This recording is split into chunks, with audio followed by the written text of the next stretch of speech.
First, I'm going to start this video off with a little bit of a rant, so please bear with me. So, I'm super proud of Dragon Ball Z Kakarot for reaching 6 million copies sold. That's no small feat. And it's a shame that the Dragon Ball community is kind of turning on the game a little bit because of the announcement of Budokai Tenkaichi 4. Guys, we're all Dragon Ball fans. This is a Dragon Ball game. If you don't like it, that's fine. But I did think the game was fun, and if you're just one of these people that spend all your time hating on it, go ahead. It doesn't affect me none, but it sure doesn't make you look good. Anyway, let's get into the news. First off, as you can see, Gohan and Piccolo were lucky enough to grace the cover of this month's V-Jump issue.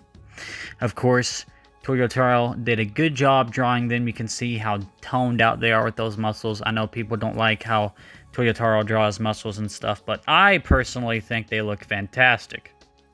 Alright, now we're going to get into some of these leaks and spoilers.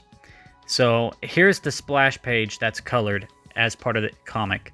Now, I should clarify that not much of this chapter is brand new, so the usual translator didn't really translate everything, because it's pretty much just the same stuff you know from the movie. So as you can see here, here's the scene from the movie after they've broken him out of jail. And they're talking and Krillin's just eavesdropping there. That's pretty cool. So it looks like Krillin was sent to eavesdrop because, as we know from the last chapter, Krillin was on the hunt. And as you can see here, it looks like, I think his name is Hachimaru, I can't remember. But it looks like he's on the hunt for Krillin. And Krillin being Krillin, he's not got the best luck with being a Z fighter and being a competent warrior. But it looks like he's giving Hachimaru a run for his money. Hachimaru's coming back for him, as you can see there. And then, oh my god, he's okay, this is funny. So it's like, oh, blink if you miss it. It's kind of like how Star Wars retcons events into their universe. We're getting some events retconned into Dragon Ball. But of course, this is like, it's like the manga and movie are in their own different universes. That's a whole other conversation. But as you can see here, during that scene where they're spinning around and everything, Krillin was supposedly there hanging on for his life. So that's pretty funny. And then we can see a defeated Spy Bee. I don't know if that's Hachimaru. That might be a different one. I'm not sure. This will have to be answered when the full chapter comes out, I guess. Alright, and looking at the next one here, we have the same scene as usual. Except we can see Krillin visibly, obviously, passed out from his little duel with Hachimaru. Now, according to translations from, I think, DBS Chronicles, there was a time skip of 6 months from that point. And then we pretty much just get the movie. Now, some people are saying that this is identical to the movie, which obviously would make sense in terms of dialogue.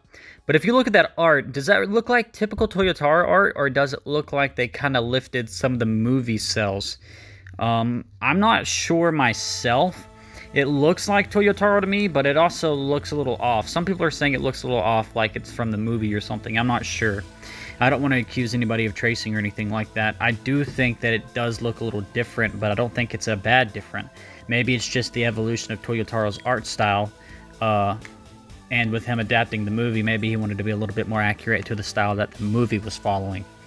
As you can see, we get to see Gamma 2 attacking Piccolo here in the manga, and he looks pretty decent there.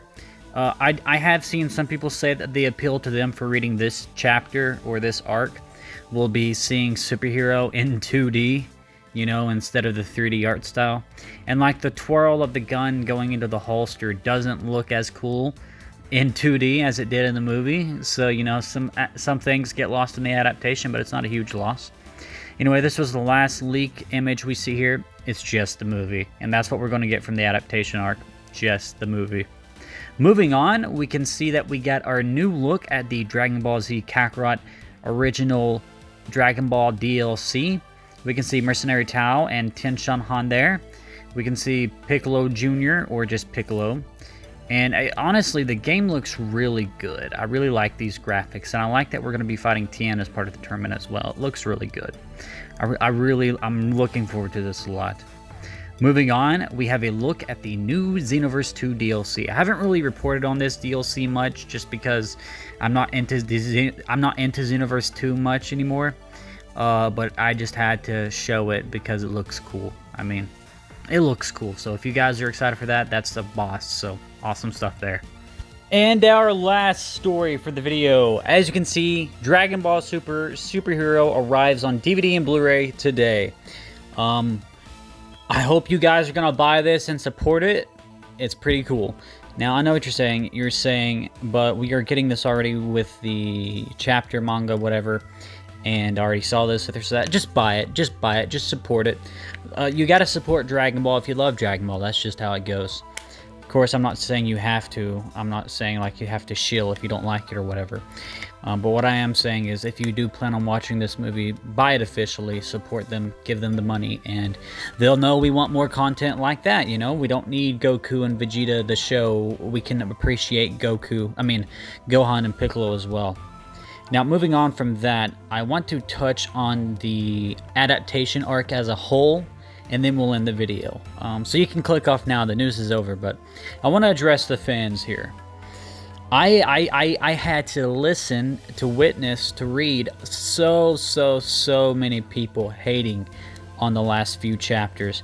And I'm not saying you had to love it. I'm not saying it was the greatest thing Super ever did, but I don't think it was nearly as bad as people were saying. And people were complaining about it so much. I was like, holy crap, you guys, it could be so much worse than this. It was nice to get some slice of life content focused on Goten and Trunks with some nice innocent high school stuff that wasn't too big stakes, because I love Dragon Ball, but there's only so many times you can drive the stakes up and up and up and up and up until it gets a little boring and you have to refocus yourself, you know? And I feel like that's what the last arc did, was kind of refocus us like, hey, this is the world of Dragon Ball. It's kind of like our world, kind of way different than our world, but it's still a fun, whimsical world, kind of like a fairy tale in a way, strangely enough. And I liked it for that. And of course, you don't have to like it. That's fine if you don't. But now we're moving into the adaptation arc, and now I'm seeing people hating on that too. And I remember before that, people were like, oh, I can't wait to get out of this arc and into the superhero. And now people are like, oh my god, I'm really going to have to sit through superhero. Yes, you are. You are going to have to sit through superhero again. You guys were asking for it. I mean, come on. I know you want to get to Black Frieza and all that stuff, but I'm excited for Black Frieza too, don't get me wrong. But I personally would have preferred if they just did the one-page summary like they did with Broly and just said, and then the movie happens and that's that. But we're going through it, and some of you did ask for it. So, but I think that's just a cycle with every Dragon Ball fan reacting to the manga. Some people love it, some people hate it all the time, and that's just the things with a lot of stuff. Like every time a DC comic comes out, I see like a certain community. I'm not singling anybody out, but like constantly hating every single issue, and no matter how good it is, and they're not really fair. I think there's some people who read the Dragon Ball manga, and just because they see the name Super attached to it, they automatically are unfair to it and just say it's the worst, even though it's not the worst. I don't know. Anyways, guys, that's been my little rant at the end of this video. Thanks for watching this recap of the superhero arc adaptation, which was just a superhero movie, so there wasn't really enough to talk about, so I padded it out a little bit with other pieces of news. I hope you guys enjoy that. Make sure to leave a like, comment down below, and of course, if you feel like it, subscribe. I will see you in the next video. Peace off.